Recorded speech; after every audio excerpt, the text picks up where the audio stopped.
இயேசு கிறிஸ்து நாமத்தினாலே மீண்டுமாக கர்த்தருடைய வார்த்தைக்கு நேராக நாம் கடந்து வந்திருக்கிறோம். இன்றைக்கி நான் ஏற்கனவே சொன்ன மாதிரி ப்ரேயர், ஜீசஸ் கிரைஸ்டோடைய ப்ரேயர்ஸை பற்றி நம்ம பார்க்க போகிறோம். இன்றைக்கி நம்ம முதலாவது எதை பார்க்க போகிறோம்னா, இயேசுவே நமக்கு சொல்லி கொடுத்துருக்கிறாரு எப்படி ப்ரேயர் பண்ணணும் அப்படின்னு சொல்லி. அதாவது 6ஆம் அதிகாரம் மத்தேயு சுவிசேஷத்தில் இது ஒரு ஃபேமஸான ப்ரேயர், பரமண்டலில் இருக்கிற ஜெபம். பரமண்டல ஜெபம்னா எல்லாருக்குமே தெரியும். இந்த ப்ரேயரை தப்பாக புரிஞ்சுக்கிட்டவங்க கொஞ்சம் பேர் இருக்கிறாங்க. என்ன அப்படின்னா, அதிகமாக வசனத்தினால அலப்பறை செய்யாதபடிக்கு இந்த மாதிரி ப்ரேயரை சுருக்கமாக சொல்லுங்கன்னு ஆண்டவர் சில இடத்துல சொல்லியிருக்கிறார். அதை தப்பாக எடுத்துக்கிட்டு இதை மட்டுமே சொல்கிறவங்க இருக்கிறாங்க, இந்த ப்ரேயரை மட்டும் சொல்கிறவங்க இருக்கிறாங்க. அதாவது அவங்க டெய்லி இந்த ஒரு ப்ரேயரை மட்டும்தான் சொல்லுவாங்க, தேவைப்பட்டால் 2 தடவை 3 தடவை கூட சொல்லுவாங்க. ஆனால் இந்த ப்ரேயரை மட்டும்தான் சொல்லுவாங்க, வேறு ப்ரேயரே பண்ண மாட்டாங்க. இல்லை, அது தப்பு. சில இடங்களில் ப்ரேயரெல்லாம் முடிச்சுட்டு அல்லது ஆராதனை முடிச்சுட்டு கடைசி அந்த ஜெபத்தை சொல்லுவாங்க, அது தப்பே கிடையாது. நம்ம இந்த கடைசியாக ஒரு ஜெபத்தை இப்போ சில சபைகளை என் ஆத்மாவே கர்த்தரை ஸ்தோத்ரி அப்படின்னு நம்ம சொல்கிறோம், அது ஒரு 2 வசனம் மட்டும் சொல்லுவாங்க. சில இடங்களில் அந்த சங்கீதம் மொத்தத்தையுமே சொல்லுவாங்க. இப்போ சிலர் இந்த ஜெபத்தை சொல்லுவாங்க. அதெல்லாம் நம்ம எவ்வளோ வசனத்தை சொல்கிறதும் தப்பே கிடையாது. ஆனால் இந்த மட்டும்தான் ப்ரேயர், இது மட்டும்தான் நான் செய்வேன் அப்படிங்கிறது தப்பு. இந்த ப்ரேயர் ஒரு மாடல். இப்போ உதாரணமாக இந்த 5ஆம் அதிகாரம் 6ஆம் அதிகாரம் 7ஆம் அதிகாரம் இருக்குது இல்லையா, மலைப்பிரசங்கம்னு சொல்கிறோம். இப்போ இயேசு 3 நாள் கிட்ட பிரசங்கம் பண்ணியிருக்கிறார். அப்போ அந்த பிரசங்கம் முழுக்க இவ்வளோதானா, இவ்வளோவும் தான் ஆண்டவர் பேசினாரா அப்படின்னு கேட்டிங்கன்னா இல்லை. இது ஒவ்வொன்றும் ஒரு டாபிக். அதாவது ஆவியில் எளிமை உள்ளவர்கள் பாக்கியவான்கள், பரலோக ராஜ்யம் அவர்களுடையது அப்படின்னு இது ஒரு டாபிக். இதுக்கு கீழே அவர் நிறைய பேசியிருப்பார். இப்போ நமக்கு அந்த ஹிண்ட் கொடுத்துருக்குறாங்க. அதுக்கு அடுத்து துயரப்படுகிறவர்கள் பாக்கியவான்கள், அவர்கள் ஆறுதல் அடைவார்கள், இது ஒரு மெசேஜோடைய டாபிக். இப்படி ஒவ்வொன்றும் ஒவ்வொரு மெசேஜ் டாபிக். அதனால தான் உங்களுக்கு 3 நாள் பிரசங்கம் பண்ண முடிஞ்சிருக்கு. எல்லாத்தையும் உங்களுக்கு முழுசாக பேச முடிஞ்சது காரணம் எல்லாத்தையும் இதில் கொண்டு வர முடியாது. யோவான் சொல்கிறார் இல்லையா, அவர் சொன்னது எல்லாத்தையும் அற்புத அடையாளங்களாக எழுதணும்னா பேப்பரும் பத்தாது, பேனாவும் பத்தாது. ஸோ அதே மாதிரி தான் இந்த பரமண்டல ஜெபமும் எப்படிப்பட்டது அப்படின்னு கேட்டிங்கன்னா, ஒவ்வொன்றும் ஒரு டாபிக். ஃபஸ்ட்டு இந்த பரமண்டல ஜெபத்தில் ஆண்டவர் என்ன சொல்லியிருக்காரு, இந்த ஜெபத்தை நம்ம செய்கிறோம், இந்த ஜெபத்தை நம்ம புரிஞ்சுக்க போகிறோம், இந்த ஜெபத்துக்கு பின்னாடி என்ன இருக்குது அப்படின்னு சொல்லி. இந்த ஜெபத்தையே 6 மாதமாக செய்தி எடுத்தவங்க ஊழியக்காரங்களாம் இருக்கிறாங்க. அவ்வளோ டெப்த்தான ப்ரேயர் இது. ஃபஸ்ட்டு 6ஆம் அதிகாரம் 9ஆம் வசனம், நீங்கள் ஜெபம் பண்ண வேண்டிய விதமாவது, பரமண்டலில் இருக்கிற எங்கள் பிதாவே உம்முடைய நாமம் பரிசுத்தப்படுவதாக. ஸோ இப்போ பிதா அவரை வெளிப்படுத்தணும். வெளிப்படுத்தும் போது யார் மூலமா படுத்த முடியும்? இயேசு வந்தால் தான் பிதாவை வெளிப்படுத்துறதுக்கு அவர் வந்தார். ஸோ பிதா எங்கே இருக்கிறாரு, அவருடைய நாமம் என்ன, அவர் எப்படிப்பட்டவர், அவருடைய சுபாவம் என்ன, இது எல்லாமே வெளிப்படுத்துறது தான் இந்த முதல் வசனம். பரமண்டலில் இருக்கிற எங்கள் பிதாவே உம்முடைய நாமம் பரிசுத்தப்படுவதாகும். பிதாவுடைய நாமம் என்ன? இதுவரைக்கும் யாருக்குமே தெரிவிக்கப்படாதது பிதாவினுடைய நாமம். இப்போ நம்ம பிதா, குமாரன், பரிசுத்த ஆவி 3த்துக்கும் சேர்த்து அந்த ஒரே நாமம் தான் இயேசுவின் நாமம் அப்படின்னு சொல்லி சிலர் சொல்கிறாங்க. அப்படி இல்லை. இப்போ இயேசுவே சொல்கிறார், உம்முடைய நாமம் பரிசுத்தப்படுவதாக. என் நாமத்தினாலே பிசாசுகளை துரத்துவீர்கள்னு சொன்ன இயேசு பிதாவுடைய நாமம் பரிசுத்தப்படுவதாகனா என்ன அர்த்தம்? அப்போ பிதாவுக்கு ஒரு நாமம் இருக்குது. அந்த நாமத்தை குறித்து நமக்கு பரலோகத்துக்கு போகும்போது தான் வெளிப்படும். இப்போ உதாரணமாக சொன்னால், இயேசு கிறிஸ்துவுக்கு இப்போ இந்த நாமம் இயேசுவின் நாமம் இருக்கு இல்லையா, என்னுடைய புதிய நாமத்தை நான் அவனுக்கு தருவிப்பேன்னு வெளிப்படுத்தின விசேஷத்தில் சபைக்கு சொல்கிறாரு. அப்படி சொல்லும் போது பார்த்தீங்கன்னு சொன்னால், இயேசு கிறிஸ்துவனுடைய நாமம் ஒரு காலகட்டம் வரைக்கும் இந்த பூமியில் இருக்கும். அதற்கு பிறகு, ஏன்னா இது மீட்புக்கான நாமம், மீட்பு முடிஞ்சு நித்தியம் வரும்போது அவருடைய நாமம் வேறு. இப்போ இந்த மீட்பு காலம் தொடங்கிறதுக்கு முன்னாடி, இயேசு வரத்துக்கு முன்னாடி வரைக்கும் அவருடைய நாமம் வேறு. அவருடைய நாமத்தை சொல்லப்படவே இல்லை. இன்னும் சொல்லப்போனால் அவங்க யெகோவா, யாவே இப்படிலாம் சொல்லிக்கிட்டு இருந்தாங்க. இந்த நாமம் மனிதகுல மீட்புக்காக கொடுக்கப்பட்டது. ஸோ இந்த நாமம், இப்போ பிதாவுடைய நாமம் என்ன, அது அங்கே போனால் தான் தெரியும். இப்போ பூமியில் நமக்கு இயேசு கிறிஸ்துவின் நாமம் தான், வானத்தின் கீழெங்கும் பூமியின் மேலெங்கும் வேறு நாமம் கிடையாது. ஆனால் பிதாவுடைய நாமம் ஒன்று இருக்குது, அந்த நாமம் அங்கே போனால் தான் தெரியும். இதுக்கு பேர் தான் பிதாவை அறிகிற அறிவு. 2 பேதுரு புஸ்தகம் 1ஆம் அதிகாரம் 2ஆம் வசனத்திலும் 2 கொரிந்தியர் 2:14 தேவனை அறிகிற அறிவு, பிதாவை அறிகிற அறிவை குறித்து பேசப்பட்டிருக்கு. கர்த்தராக இயேசு கிறிஸ்துவை அறிகிற அறிவு வேற, பிலிப்பியரில் இருக்கு. பிதாவை அறிகிற அறிவு, இந்த பிதாவை அறிகிற அறிவு தான் எக்ஸ்ட்ரீம் லெவல், ஸ்பிரிச்சுவாலிட்டியோட எக்ஸ்ட்ரீம். அதை தான் இங்கே அவர் சொல்கிறாரு. அவரை பற்றி ஃபஸ்ட்டு, அவரை அறிகிற அறிவு நமக்கு வரணும். 2வது 10வது வசனம், உம்முடைய சித்தம் பரமண்டலத்தில் செய்யப்படுவது போல பூமியிலும் செய்யப்படுவதாக. இது ரொம்ப இம்பார்ட்டன்ட். God's will. இந்த காட்ஸ் வில் 100% எப்படி பரலோகத்தில் நடக்குதோ அதே மாதிரி பூமியில் நடக்கணுங்கிறது தான் நம்முடைய ப்ரேயராகவே இருக்கணும். நம்முடைய ப்ரேயர் எல்லாமே நம்ம வில்லாக இருக்கும். எனக்கு இதை செய்யுங்க ஆண்டவரே, எனக்கு இது வேணும், எனக்கு அதை பண்ணணும். நீங்கள் இயேசுவை பாருங்கள், பிதாவின் சித்தத்தை செய்வதே நான் வந்தேன். கடைசியாக இயேசுக்கு அவருக்கு ஒரு வில் இருக்குது. எங்கே இருக்குது அவருடைய வில்லு? கெத்செமனேல சொல்கிறார், ஆண்டவரே உமக்கு சித்தமானால் இந்த பாத்திரம் நீங்க ஆகிலும் என் சித்தத்தின்படி அல்ல. எனக்கு நிறைய வில் இருக்கு, எனக்கு நிறைய சுய விருப்பம் இருக்கு, ஆனால் இதெல்லாம் இல்லை ஆண்டவரே, உங்களுடைய சித்தம் மாத்திரம், என் சித்தம் நடக்கவே கூடாதுங்கிறார். அதுதான் பரலோகத்தில் நம்ம அத்தனை பேருக்கும் ஒரு சித்தத்தை ஆண்டவர் வச்சிருக்கிறார். இப்போது பரலோகத்தில் உங்களுடைய சித்தம் செய்யப்படுவதுன்னா வெறும் பூமி அளவில் இல்லை. இப்போ பரலோகத்தில் அவர் சொன்னதை தூதர்கள் செய்வாங்க, அது மட்டும்தான் நடக்கும், வேற எதுவும் நடக்காது. அதே மாதிரி பூமியில் நடக்கணும் அது மட்டும் சொல்லலை, அதே மாதிரி என் வாழ்க்கையில் நடக்கணும், நான் நடக்கணும். 100% உங்களுடைய சித்தம் என்னுடைய வாழ்க்கையில் நடக்கணும். இப்படி நடக்க ஆரம்பிச்சிட்டாலே பிரச்சனை வராது. ஏன்? அவருடைய சித்தத்துக்கு முன்னாடி போயிட்டு இருக்கோம், அவருடைய சித்தத்தோடு நம்ம எல்லாமே செய்கிறோம் அப்படின்னு சொன்னால் எல்லாவற்றையும் அவரே பார்த்துக்கொள்வார். மூணாவது, இப்போ தான் வசனம் என்ன சொல்லுது? எங்களுக்கு வேண்டிய ஆகாரத்தை இன்று எங்களுக்கு தாரும். இது மூணாவது அந்த பிரேயருடைய தன்மை என்னன்னா, நம்முடைய நீட்ஸுக்காக ஜெபம் பண்ணுறோம். ஆனால் நீட்ஸை பற்றி பேசும்போது அவர் என்ன சொல்கிறாரு? இன்று. நம்ம பிதாவினுடைய மகா பெரிய திட்டமே நாளை என்பதே கிடையாது, அவருடைய திட்டமே இன்று தான். இன்றுனா என்ன அப்படின்னா, அன்னன்றைக்கு அன்றன்றுள்ள ஆகாரத்தை எங்களுக்கு தாரும். அதாவது நீதிமொழிகள் சொல்லுது, அதிகமாக நான் பணம் சேர்த்து நான் உம்மை விட்டு தூரம் போகாதபடிக்கு, குறைவாக இருந்து திருடி உம்முடைய நாமத்தை தூஷிக்காதபடிக்கு எங்களுக்கு வேண்டியதை அளந்து கொடுங்கன்றார். எப்பவுமே இந்த கரெக்டாக வர்றது நல்லது. ரொம்ப எக்ஸஸாக வந்துச்சுன்னு வச்சுங்களேன், தப்பு செய்ய தொடங்குவோம், பதுக்க தொடங்குவோம், கள்ள கணக்கு எழுத தொடங்குவோம், அரசாங்கத்தை ஏமாற்ற தொடங்குவோம், கடைசியில் எங்கேயாவது மாட்டுவோம். தேவையானது வருது, செலவு பண்ணுறோம், அடுத்த வேலைக்கோ அல்லது அடுத்த இதுக்கோ ஆண்டவரை எதிர்பார்க்குறோம். ஓகே, ஸ்தோத்திரம், பிரைஸ் தி லார்ட். ஒரு மாதத்துக்கு நமக்கு ஆண்டவர் ஆகாரத்தை கொடுக்குறாரு, மளிகை சாமான் வாங்கி போகிறோம், ஸ்தோத்திரம். ஆனால் நீங்கள் யோசித்து பாருங்கள், 10 வருஷத்துக்கு அரிசி வாங்கி வச்சா என்ன ஆகும்? புழுப்புழுத்துரும். அதுதான் இங்கே சொல்கிறார்.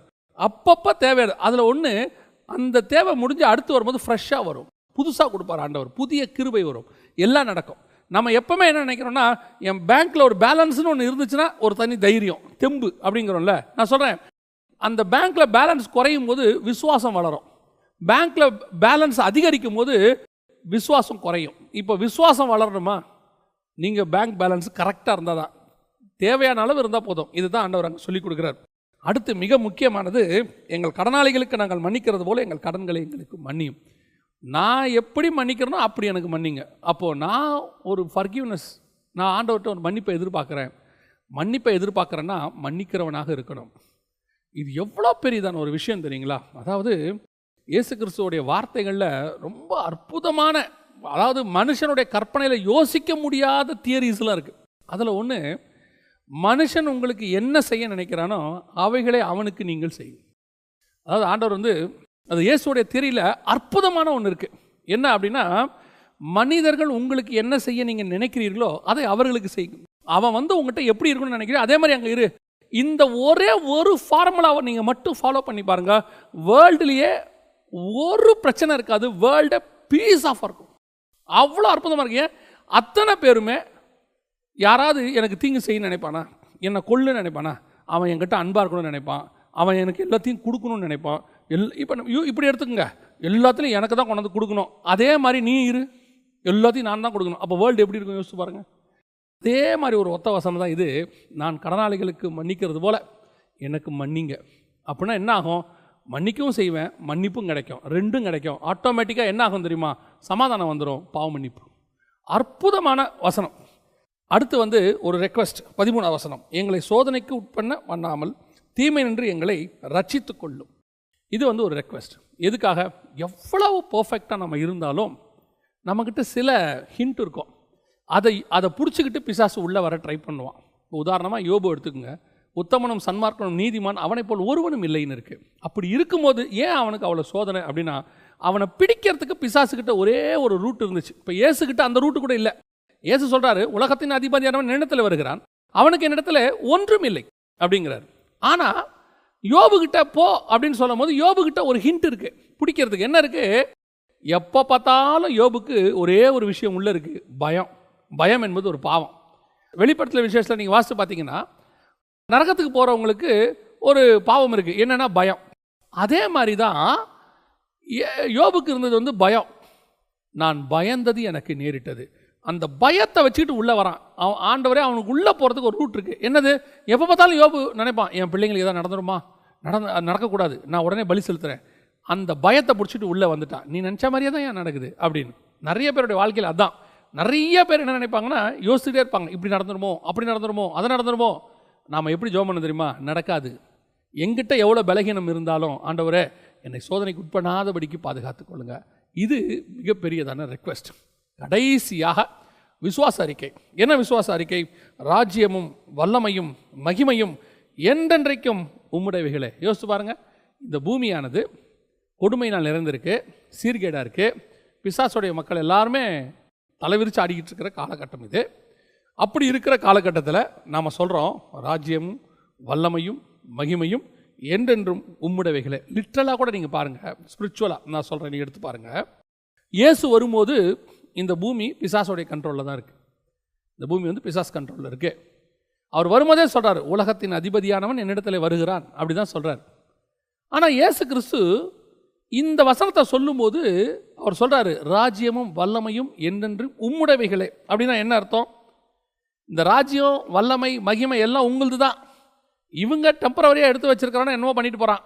எங்களை பொறுத்த வரைக்கும் நீங்கள் தான் ராஜா, உங்களுக்கு தான் எல்லா மகிமையும் செலுத்துவோம், உங்கள் வல்லமைக்கு தான் நாங்கள் பயப்படுவோம். இதான் அவர் சொல்லி கொடுக்குறாரு. இப்போது இயேசு கிறிஸ்து உலகத்தை ஜெயிச்சிட்டார். இது ஜெயிக்கிறதுக்கு முன்னாடி சொல்கிறது. எப்போ ஜெயிச்சார்? இந்த 4ஆம் அதிகாரத்தில் அவன் ஓடுறானா, அடுத்து வந்துட்டு காற்றையும் கடலையும் அடக்கிறாரா, அப்புறம் சிலுவையில் மரணத்தை ஜெயிக்கிறாரா, எல்லாம் ஜெயிச்சிட்டார். இப்போ ஏன் சொல்கிறார், திடம் கொள்ளுங்கள் நான் உலகத்தை ஜெயித்தேன். இன்னும் ஒரு படி மேலே போய் வெளிப்படுத்துகிற விசேஷம் 1ஆம் அதிகாரம் 5-6 வசனம் வாசிக்க பாருங்க. 5ஆம் வசனம் சொல்லுது, பூமியின் ராஜாக்களுக்கு அதிபதி. இப்போ உண்மையிலேயே ராஜ்யமும் வல்லமையும் மகிமையும் நம்முடைய ஆண்டவர்கிட்ட தான் இருக்குது. இயேசு வரும்போது பிசாசுகிட்ட இருந்துச்சு. அப்போவே அவர் சொல்கிறாரு, ராஜ்யமும் வல்லமையும் மகிமையும் உம்முடையவைகளே. விசுவாச அறிக்கை.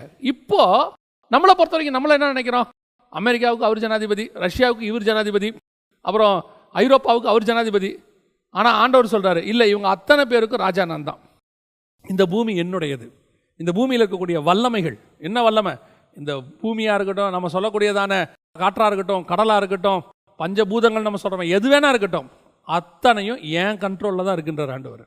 கடைசியாக மகிமைக்குரியவர் நான் மட்டும்தான். என் மகிமையை நான் வேறு யாருக்கும் விட்டு கொடுக்கவே மாட்டேன். சில நேரத்திலலாம் பார்த்தீங்கன்னு சொன்னால் நம்மளை அறியாமலேயே நம்ம வாயின் அறிக்கை மகிமையை உலகத்துக்கு செலுத்திக்கிட்டு இருப்போம். அவன் சொல்லும் போதே, இப்போ ஒரு உதாரணம், கொரோனான்னு வச்சுக்கோங்களேன். நம்ம என்ன சொல்கிறோம்? நம்மளாலேயே ஒன்றும் பண்ண முடியாதுங்க, கொரோனா அது பயங்கரங்க அப்படின்னு. இது மகிமை இப்போ யாருக்கு செலுத்துகிறோம்? காயங்களால் குணமானோம்னு இருக்கு. அப்போ காயங்களுக்கு நம்ம மகிமை செலுத்துகிறோமா? அவருடைய காயங்களை நம்ம மகிமைப்படுத்துகிறோமா, இல்லை வியாதியை மகிமைப்படுத்துகிறோமா? அடுத்து, எனக்கு நிம்மதியே கிடைக்காதுங்க, என்ன தான் சர்ச்சுக்கு போனாலும் எது பண்ணாலும் சரி, எனக்கு இருக்கிற துக்கத்துக்கு எனக்கு நிம்மதியே கிடைக்காது. இப்போ நம்ம எதை மகிமைப்படுத்துகிறோம்? பிசாசு கொடுக்குறதான வேதனையா, அவன் கொடுக்குற துக்கத்தை நம்ம மகிமைப்படுத்துகிறோமா, இல்லையா உலகம் கொடுக்கக்கூடாதும் எடுக்கக்கூடாதுமான சந்தோஷத்தையும் சமாதானத்தையும் அவர் தராரு, அதை மகிமைப்படுத்துகிறோமா? அப்போ நம்ம எப்பவுமே நம்ம நெகட்டிவை மகிமைப்படுத்திக்கிட்டே இருக்கிறோம், அறிக்கை பண்ணிக்கிட்டே இருக்கிறோம். அதையே நம்மளை அறியாமல் அதை ப்ரைஸ் பண்ணுறோம். அதை அறியாமல் நம்ம சொல்கிறோம், பல நேரங்களில் சொல்கிறோம், அங்கே ஒரு ஜனங்களும் ரட்சிக்கப்பட மாட்டாங்க, அங்கே அவங்களாம் ரொம்ப ஸ்ட்ராங், அந்த நாட்டில் அந்த கவர்மெண்ட்டு ரொம்ப ஸ்ட்ராங், சுவிசேஷமே சொல்ல கூடாது. இப்போ பைபிள் சொல்லுது, சுவிசேஷம் எல்லா அரசாங்கத்தையும் ஜெயிக்கும்னு சொல்லுது. நீங்கள் போங்க, உங்களுக்கு நான் திறந்த வாசலை வச்சிருக்கிறேன். அவருடைய சுவிசேஷத்துக்கு வந்து அவ்வளோ பவர் இருக்குன்னு பைபிள் சொல்லுது. நாம் என்ன சொல்கிறோம்? அங்கே சுவிசேஷமே சொல்ல முடியாதுங்கிறோம். அந்த கிராமத்தில் சுவிசேஷம் சொல்ல முடியாது. அங்கே இருக்கிறது யார்? ஒரு 10 பேர் 15 பேர் தான் தடுப்பாங்க. அதுக்கே நம்ம மகிமை யாருக்கு செலுத்துகிறோம்? ஐயோ, அங்கே அவங்க ரொம்ப ஸ்ட்ராங்குங்க, அங்கே அவங்க ரொம்ப ஸ்ட்ராங். இப்போ ஆண்டவர் சொல்கிறாரு, ஒரு காலத்தில் அப்படி தான் இருந்துச்சு, பூமி முழுக்க பிசாசு கண்ட்ரோலில் இருந்துச்சு. பிசாசே சொல்கிறான், அந்த உலகம் அது ராஜ்யம் அது மகிமையும் எனக்கு கொடுக்கப்பட்டிருக்கு. அந்த காலத்தில் நான் விசுவாச அறிக்கை பண்ணுறேன். என்ன பண்ணுறேன்? ராஜ்யமும் வல்லமையும் மகிமையும் என்றென்று உம்முடையவைகளே. ஆனால் இப்போ அப்படி இல்லை. இப்போ உண்மையிலேயே ராஜ்யமும் வல்லமையும் மகிமையும் 100% நம்முடைய கர்த்தர் கரத்தில் இருக்கு. உலகத்தை ஜெயிச்சவர் நம்ம கூட இருக்கிறாரு. அப்படி இருக்கும்போது நம்மளுடைய வாயின் அறிக்கை என்னவா இருக்கணும்? நாம சொல்லணும், ஆண்டவரே நீர் தான் ராஜாதி ராஜா, இந்த ராஜாக்களை தள்ளி ராஜாக்களை உருவாக்குறவர் நீர் தான். ஆண்டவரே, என்னை மேற்கொள்ளுகிறதான வல்லமை இந்த உலகத்தில் யாருக்கும் கிடையாது. என் தலை முடியை கூட எடுக்கிற அதிகாரம் யாருக்குமே கிடையாது. நீங்கள் நினச்சாதான் என் தலை முடி கூட கீழே விழும். சொல்லணும், என் வீட்டுக்குள்ளே எந்த வியாதியும் வராது ஆண்டவரை. ஏன் வாசல்களில் இருக்கிறவர் அப்படிப்பட்டவர் என் வீட்டு வாசலில் இருக்கிறார்.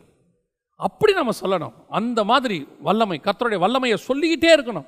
நான் எப்பவுமே ஒன்று நினைப்பேன், இந்த உலகத்தில் இருக்கிறவனிலும் என்னில் இருப்பவர் பெரியவர்.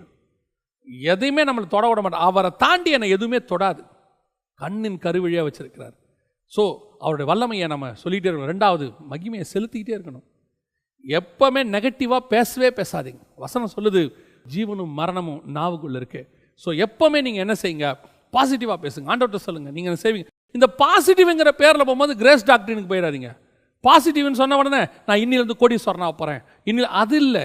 ஆண்டவர்கிட்ட சொல்லுங்கள், ஆண்டவர் நீ என்னை ஒரு நாளும் கைவிட மாட்டேன், எனக்கு தேவையானதை நீ கொடுப்பீர், அன்றன்றுள்ள ஆகாரத்தை எனக்கு நீ தருவீர், வியாதி விற்கணும் விலகின தீமை எனக்கு திக்கப்படுத்தாதபடி நீ பாதுகாத்துக் கொள்வீர். காரணம் நீ இந்த பூமியை ஆளுகிற ராஜா.